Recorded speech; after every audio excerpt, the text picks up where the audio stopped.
नमस्कार, आप देख रहे हैं आइडियल एक्सप्रेस। मैं हूं हिमांशु शेखर। बुलेटिन में सबसे पहले बात पूर्व मंत्री संतोष सुमन की।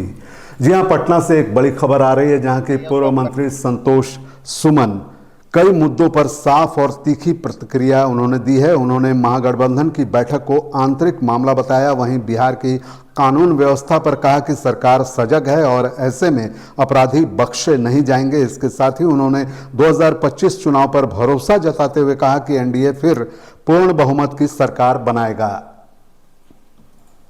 ये उनका विषय है। बाकी इतना ही कहेंगे कि बिहार में एनडीए के पक्ष में हवा है और 25 में हम लोग की सरकार पुनः बनने जा रही है। उनको बैठने से और कुछ करने से कुछ नहीं। अच्छा, बिहार में आपराधिक घटनाएं लगातार हो रही हैं, उसको लेकर अब सवाल पूछे जा रहे हैं। दिन दहाड़े कारोबारियों की हत्या हो जा रही है। देखिए, इस तरह की जो घटनाएं हो रही है, सरकार सजग है। आप देखेंगे अपराधी तुरंत पकड़ाया जा रहा है और उनको इनकाउंटर भी किया जा रहा है। इसलिए आप निश्चिंत रहिए, सरकार पूरी तरह से मुस्तैद है, हमारे प्रशासन मुस्तैद है और हम लोग एक एक लोगों को छोड़ेंगे नहीं जो इसके पीछे रहेंगे, चाहे कोई भी हो। आरजेडी के नेता हैं जिन्होंने फिर से 90 के दशक का बयान दिया है, बुरा बाल साफ करो, कैसे देखते हैं?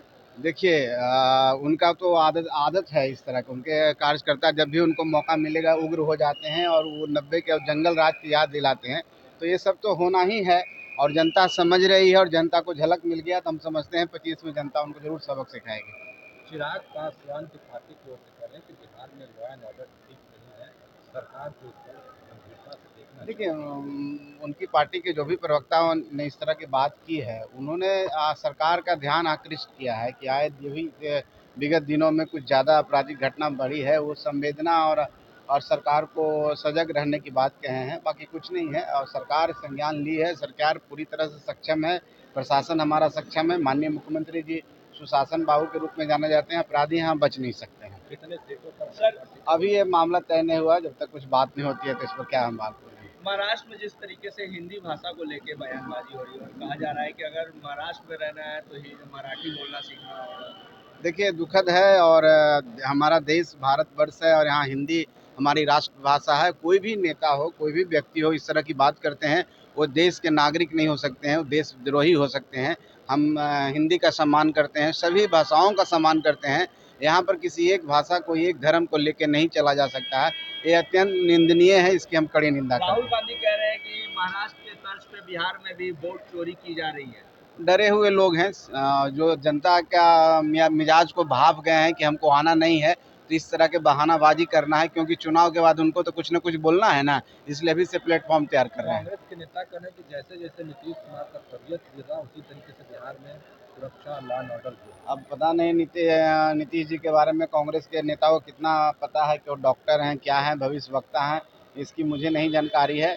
लेकिन उनको बोलने दीजिए, वो हमेशा राजद के बी टीम ही रहेंगे। राजद उनके आका है यहाँ बिहार में और उनके कहने और कुछ करने से कुछ होने जाना नहीं। जनता मालिक है, जनता हम पर विश्वास करती है और जनता का आशीर्वाद हमारे साथ है, एनडीए के साथ है। हम लोग पुनः सरकार में जनता की सेवा करने के लिए आ रहे हैं। धन्यवाद। इधर झारखंड की राजधानी रांची में आज कैंसर समिट का आयोजन किया गया। इस समिट में बिहार और झारखंड के कई ऑन्कोलॉजी डॉक्टरों ने हिस्सा लिया। कार्यक्रम में मुख्य अतिथि के रूप में राज्यपाल संतोष गंगवार ने हिस्सा लिया। वहीं झारखंड सरकार के अपर मुख्य सचिव अजय कुमार सिंह भी शामिल रहे। इस दौरान झारखंड सरकार के अपर मुख्य सचिव अजय कुमार सिंह ने सभी ऑन्कोलॉजी डॉक्टरों को सरकारी अस्पताल में समय देने का आग्रह किया है। वहीं आम लोगों के इलाज के लिए जल्द ही झारखंड के तमाम जिलों में कैंसर से जुड़े डायग्नोसिस सेंटर खोले जाने की बात भी कही है। इसके अलावा राज्यपाल ने इस बीमारी को गंभीर बताते हुए इसके इलाज में पारदर्शिता लाने को कहा।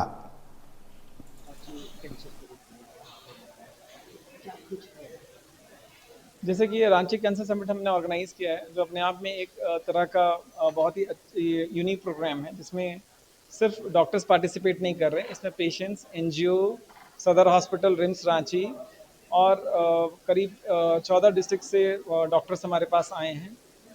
ये टोटल ऑफ अराउंड 700 डॉक्टर्स का हमने रजिस्ट्रेशन हमने किया है यहाँ पे, जिसमें 500 डॉक्टर्स पार्टिसिपेट कर रहे हैं। ये एक नॉलेज शेयरिंग प्लेटफॉर्म है, जिसमें नॉलेज का आदान प्रदान जो बाकी देशों में हो रहा, जो बाकी राज्यों में हो रहा, वैसा ही हम उत्तम व्यवस्था कैंसर का इलाज का झारखंड में भी कर सकें।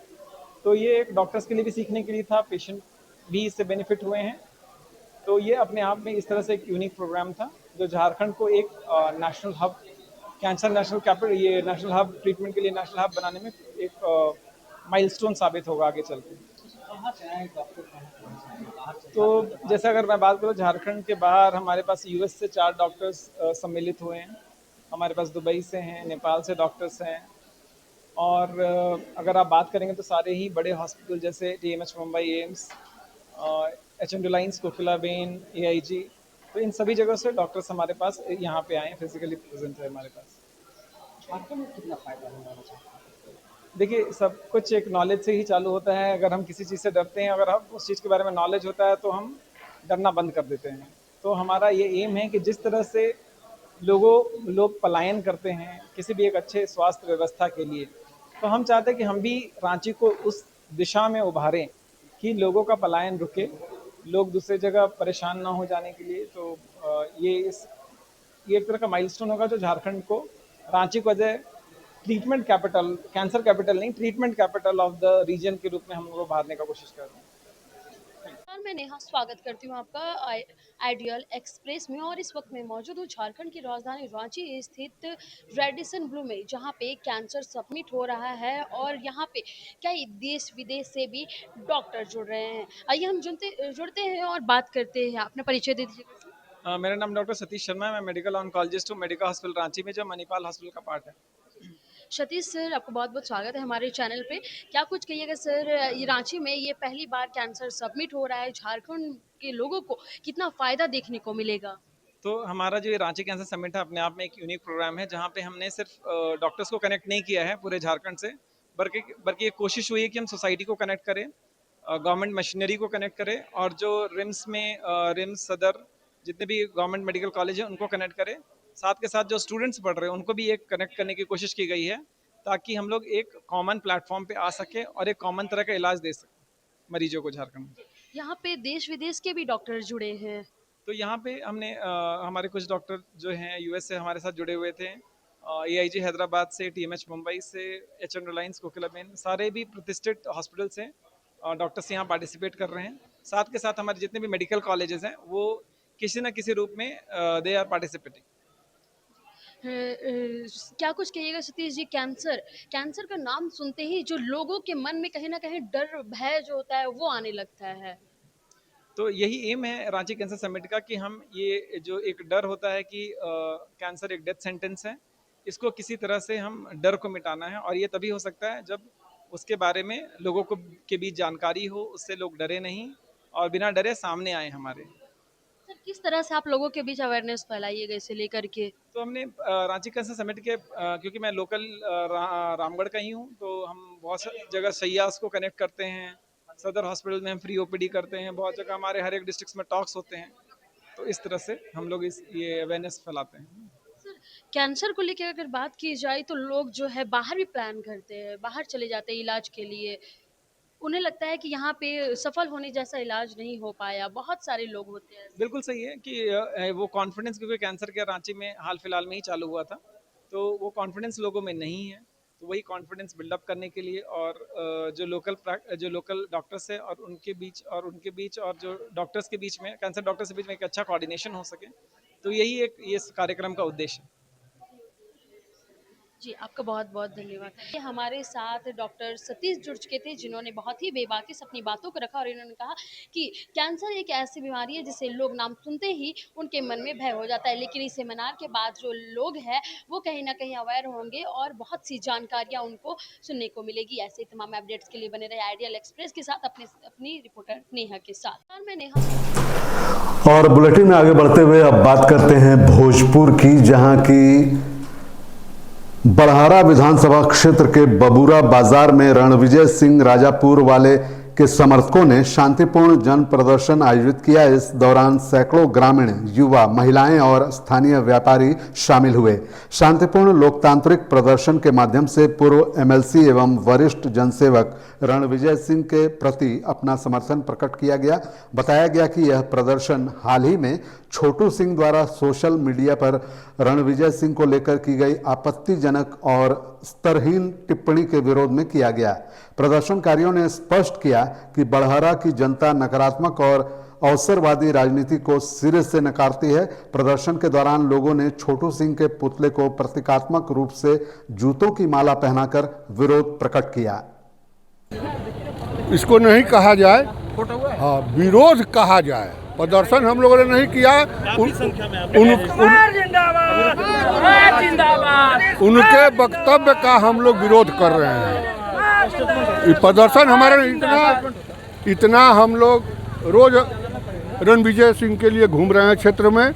हम लोग को मालूम हुआ कि इसी तरह की वक्तव्य एक नेता ने दिया है।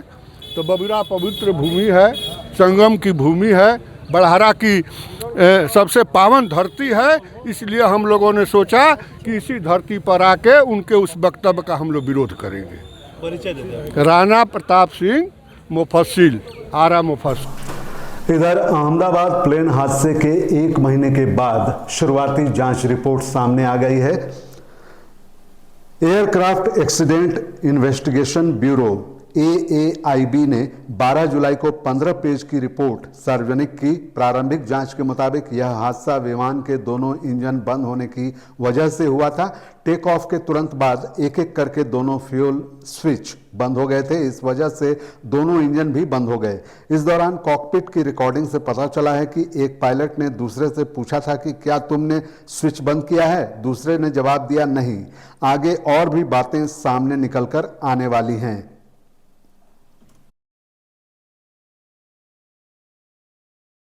और अब खबर मुजफ्फरपुर से है, जहां मुजफ्फरपुर के GRP रेलवे स्टेशन से GRP थाना पुलिस ने छापेमारी कर एक महिला को विदेशी शराब के साथ गिरफ्तार किया। GRP थाना प्रभारी रंजीत कुमार ने बताया कि स्वतंत्रता सेनानी एक्सप्रेस से महिला 1 नंबर प्लेटफॉर्म पर उतरी थी। GRP पुलिस पदाधिकारी ने जांच के दौरान महिला के पास से 3 कार्टून और 1 झोला में विदेशी शराब बरामद किया। महिला उत्तर प्रदेश से शराब लेकर आ रही थी और उसे बेगूसराय जाना था। महिला बेगूसराय की ही रहने वाली बताई जा रही है। इस बुलेटिन में फिलहाल इतना ही। मुझे दीजिए इजाजत। बने रहिए आइडियल एक्सप्रेस के साथ। नमस्कार।